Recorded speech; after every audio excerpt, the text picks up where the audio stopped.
আসসালামু আলাইকুম রহমতুল্লাহ। প্রিয় দেশবাসী, আপনি জামাত ইসলামকে কেন ভোট দিবেন এই বিষয়ে আজকে সংক্ষিপ্ত একটু আলোচনা করব।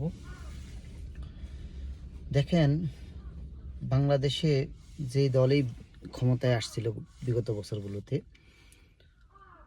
তাদের নেতা কর্মীরা আজকে যারা নেতার পিছনে তাদের সময় ব্যয় করছে, এটার একমাত্র উদ্দেশ্য হলো যে তারা তাদের দল ক্ষমতা আসলে, তাদের নেতা পাশ করলে সে ওই এলাকার টেন্ডার নিতে পারবে। টেম্পো স্ট্যান্ড থেকে বাস স্ট্যান্ড থেকে শুরু করে বিভিন্ন জায়গায় সে চাঁদা নিতে পারবে। তো এর প্রভাবটা কোথায় পড়ে? এর প্রভাবটা পড়ে আমাদের সাধারণ জনগণের উপরে।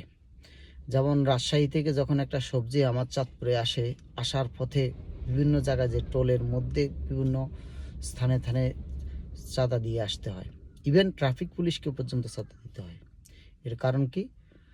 কারণ হলো এই যে আমাদের যে আপনার যে বাংলাদেশে যে সিস্টেম, এই সিস্টেমের মধ্যেই ওরা চাঁদাবাজিটাকে এস্টাবলিশ করে দিছে। তো যার ফলে আপনার তারা চাচ্ছে যে তারা ক্ষমতায় আসলেই আপনার এই তাদের দল ক্ষমতা আসলে, তাদের নেতা নির্বাচিত হলে তাদেরকে এই চাঁদাবাজির জন্য কোনো কিছু করবে না, বলবে না। যার ফলে তারা সারা রাত দিন পরিশ্রম করে একজনের মাথায় বাড়ি দিয়ে হলেও তারা ক্ষমতায় আসতে চাচ্ছে। কিন্তু আপনাদের কাছে অনুরোধ থাকবে, আপনারা বাংলাদেশ জামাত ইসলামকে অন্তত একবার সুযোগ করে দেন এই চাঁদাবাজি অন্তত বন্ধ করার জন্য। আর পণ্য দ্রব্যের ঊর্ধ্বগতি সবসময় সব সরকারই ক্ষমতা আসার আগে বলে যে আমরা পণ্য দ্রব্য কন্ট্রোল করব, কিন্তু কন্ট্রোল করতে পারে না। না পারার পিছনে একটা যে সিন্ডিকেট আছে। অলরেডি আপনারা দেখেছেন আমিরে জামায়াতের নেতৃত্বে বাজার ব্যবস্থাপনার বিষয়ে জামাত কিন্তু চিন্তা করে গবেষণা করে রেখেছে কিভাবে এই সিন্ডিকেটটাকে বন্ধ করা যায়, এবং কত হাজার সিন্ডিকেট রয়েছে সেটাও তারা পাবলিশ করছে। আপনারা যদি মিডিয়াগুলোতে দেখেন তাহলে আপনারা জানতে পারবেন।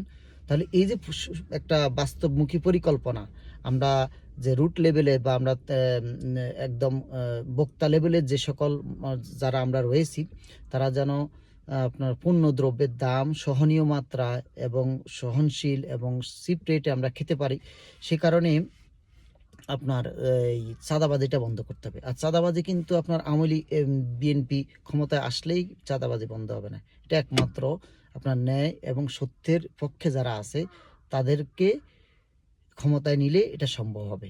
সেজন্য আপনার আমরা যারা জামাত শিবিরকে সাপোর্ট করি, আমরা যারা জামাত শিবির করে আসছি, আমরা কখনো জামাত ক্ষমতা আসলে আমরা টেন্ডারবাজি করব না, চাঁদাবাজি করব না, যেটা আমরা আগেও করি নাই। দল ক্ষমতায় গেলেও কিন্তু আমরা এগুলো করব না।